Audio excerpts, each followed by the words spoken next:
நண்பர்களுக்கு வணக்கம். கோளறு பதிகம். இன்னைக்கு நாம பார்க்க போறது இந்த 6வது பாடல்.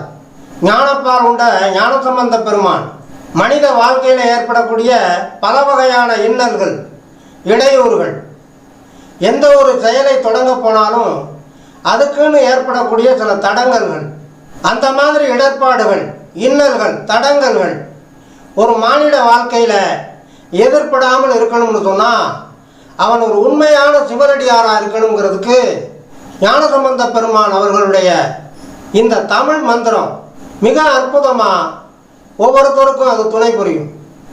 இந்த பதிகத்தில் இருக்கக்கூடிய இந்த 11 பாடல்களிலும் இருக்கக்கூடிய பரிபாசை வார்த்தைகள், அதில் பொதிந்து கிடக்கக்கூடிய ஆழமான பொருள், கருத்துக்கள், இதை புரியாமல் நாம் அந்த பாடலை படிக்கிறத விட அந்த பாடலை புரிஞ்சுக்கிட்டு படித்தோம்னு சொன்னால் நம்முடைய வாழ்க்கையில் எவ்வளவோ காரிய சாதனைகளுக்கு இறையருள் நமக்கு துணை நிற்கும் அப்படிங்கிறத அனுபவபூர்வமாக உணர்ந்த அன்பர்கள் இன்னைக்கு வெளிப்படுத்தி வர்றாங்க.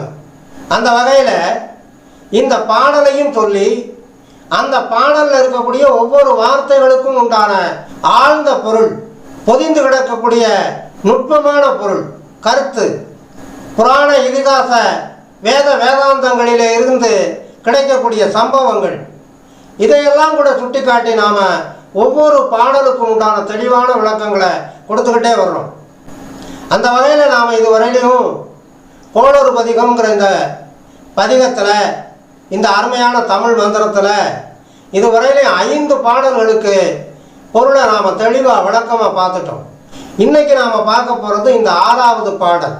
இந்த 6வது பாடலில் கொடிய காட்டு விலங்குகள், அந்த விலங்குகளால் ஏற்படக்கூடிய துன்பங்கள், துயரங்கள், அந்த துயரங்களை நீக்குவதற்கான ஒரு உபாயம்னு சொன்னால் அவன் உண்மையான ஒரு சிவனடியாராக இருக்கணுங்கிறத இந்த பாடலில் வலியுறுத்தி இருக்கிறாங்க. நாம் இன்னைக்கு அந்த பாடலையும் அதற்குண்டான விளக்கங்களையும் பார்க்க இருக்கிறோம். முதல்ல நாம் அந்த பாடலை பார்த்துருவோம். வாழ்வரி அதலதாடை வரி கோவணத்தர் மடவாதனோடு முடனாய் நாள் மலர் வன்னி கொன்றை நதி சூடி வந்தன் உளமே புகுந்த அதனால் கோளரி உழுவையோடு கொலையானைகள் கொடுநாகமோடு கரடி ஆளறி நல்ல நல்ல அவை நல்ல நல்ல அடியார் அவர்க்கும் மிகவே மிகவே. இப்போ இந்த வாழ்வரி அதலதாடை வரிகோவணத்தர் மடவாழ்தனோடு உடனாய், அந்த முதல் அடியில் இருக்கக்கூடிய பொருளை பார்ப்போம். வாழ்வரி அதளதாடை வரி கோவணத்தர் அப்படின்னா சிவபெருமானை குறிக்கும். வாழ்னு சொன்னால் வெண்மை நிறம், வரினா வரிக்கோடுகளை உடைய, அதளதாடை அதழ் அப்படின்னு சொன்னால் புலித்தோலை குறிக்கும். அப்போ வெண்மையான வரிக்கோடுகளை உடைய புலியினுடைய தோலை ஆடையாக, அதழ் அது ஆடை, அந்த புலித்தோலை ஆடையாக அணிந்திருக்கக்கூடியவரான வரிகோவணத்தர், இடையிலே கோவணத்தை வரிந்து கட்டிய தோற்றமுடையவரான மடவாழ்தனோடு உடனாய். மடவாள்ங்கிறது எம்பிராட்டி அம்பிகையை குறிக்கும். சிவபெருமான் தன்னுடைய இடப்பாகத்தில் அம்பிகையை ஒரு பாகமாக கொண்டவர், அர்த்தநாரீஸ்வரர். அந்த உண்மையை தான் இங்கே ஞானசம்பந்த பெருமான் நுட்பமாக குறிப்பிடுறாங்க. மடவாழ்தனோடும் உடனாய், தன்னுடைய இடப்பாகத்திலே அம்பிகையை ஒரு பாகமாக உடையவரான அர்த்தநாரீஸ்வரரான எம்பெருமான் சிவபெருமான் நாள் மலர் வன்னி கொன்றை நதி சூடி வந்தேன் உளமே புகுந்த அதனால். நாள் மலர் அன்று அலர்ந்த புத்தம் புதிய மலர்னு அர்த்தம்.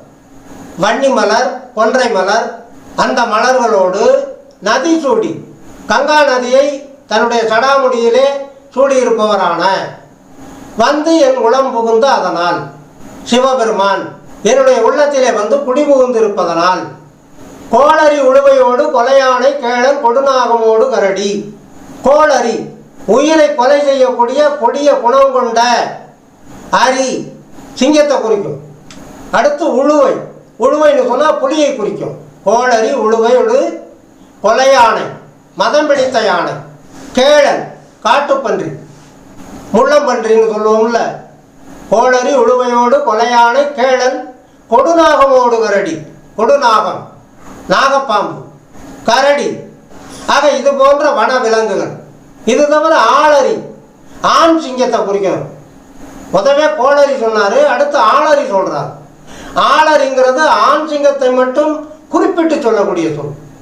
ஆக இந்த மாதிரி கொடிய பயங்கரமான வன விலங்குகள், காட்டு விலங்குகள் கூட அவன் உண்மையான சிவனடியாராக இருந்தால், அவன் எப்படிப்பட்ட வனங்களிலே சஞ்சரித்தாலும் கூட, மலை ஏறினாலும் கூட, அவனை எதிர்ப்படக்கூடிய இந்த கொடிய மிருகங்கள் கூட ஒரு சிவனடியார் முன்னாலே நல்லவைகளாக மாறும். அந்த கொடிய குணங்களை எல்லாம் மாற்றிக்கொண்டு அந்த சிவனடியாருடைய காரிய வெற்றிக்கு துணை நிற்பதாக அமைந்துவிடும்.